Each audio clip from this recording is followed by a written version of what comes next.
So guys, brush करने के बाद it's time for deep breathing.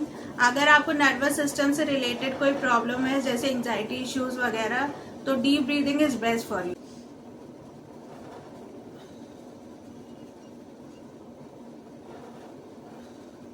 So guys, ये डीप ब्रीदिंग मैं काफ़ी टाइम से प्रैक्टिस कर रही हूँ और मेरे लिए तो काफ़ी इफेक्टिव है। अब मुझे काफ़ी अच्छा लगने लगा है डीप ब्रीदिंग करने के बाद।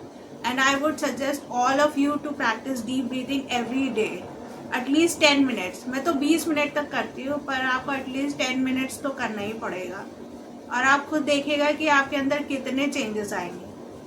डीप ब्रीदिंग करने के बाद नहाकर मैं हर दिन थोड़ी देर के लिए गीता सार पढ़ने लग जाती हूँ। कुछ पेजेस तो मैंने पढ़े हैं और काफ़ी पेजेस अभी बाकी है। मैं ये तो नहीं कहूँ कि मैंने जितना पढ़ा है उतना समझ आया, लेकिन हाँ, थोड़ा बहुत तो समझ आया मुझे। गाइस, मैंने ये अमेज़ॉन से ऑनलाइन भगवत गीता मंगाई थी, ये सोच के कि सिंपल इंग्लिश लैंग्वेज में है। जब ये मेरे घर आई तो मैंने इसके कुछ पेजेस पढ़े, पर गाइस इसकी इंग्लिश लैंग्वेज इतनी भी सिंपल नहीं है जितना हम लोगों को लगता है। सो अगर आप मंगाना चाह रहे हैं तो सोच समझ कर मंगाइए, कोई और बुक मंगा लीजिए, क्योंकि मुझे अभी भी गूगल ट्रांसलेट की ज़रूरत पड़ती है इसे कुछ सेंटेंसेस समझने के लिए। अब हो गया लेग एक्सरसाइज का टाइम। यही लेग एक्सरसाइज कर करके तो मैं अपने दोनों पैरों पर खड़े होने लायक हो गई हूँ। लेग एक्सरसाइज कर करके मेरे अफेक्टेड साइड में काफ़ी मजबूती आ गई है। बहुत इंपॉर्टेंट एक्सरसाइज है गाइस। लेग एक्सरसाइज करने के बाद वॉल वाली एक्सरसाइज करना भी उतना ही इंपॉर्टेंट है, स्पेशली आपके शोल्डर के लिए। It's a must. तो गाइस, अभी मेरी वॉल वाली एक्सरसाइज हो गई, ये वाली, जो कि शोल्डर के लिए बहुत ही इंपॉर्टेंट है। अभी मेरा शोल्डर पूरा खुला नहीं है, पर मैं खोल के ही रहूँगी, मैं ऐसे नहीं मानूंगी। अभी दीवार वाली एक्सरसाइज के बाद अभी मेरा पुली वाला एक्सरसाइज बाकी है, वो मैं करूँगी अभी।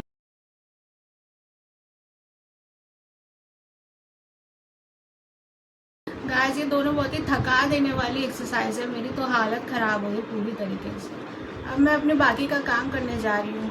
जब बीच बीच में मुझे टाइम मिलता है एंकल जॉइंट की एक्सरसाइज करती हूँ।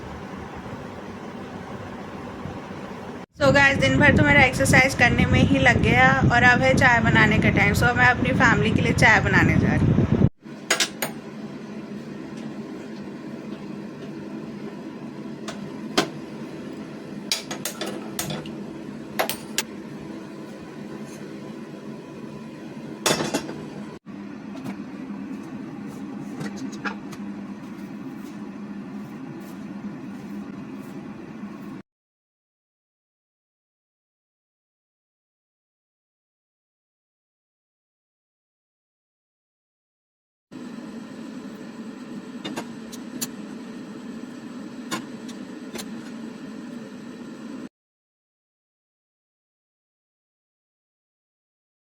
कि उन्हें इस तरीके से जो दान दिया जाए उसकी कोई जानकारी उन्हें अब तक नहीं थी, जबकि वो कोषाध्यक्ष है। संतोष शर्मा इस वक्त हमारे साथ जुड़ रहे हैं।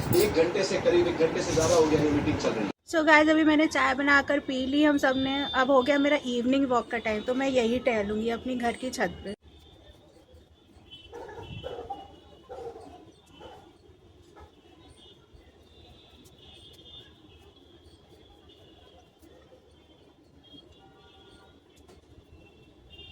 गाइस, मैं टहल तो रही थी, पर मेरी पूरी छत पर जगह जगह बंदर की पॉटी पड़ी है, तो मैं ठीक से टहल भी नहीं पा रही। So that's it for today. Thank you for watching.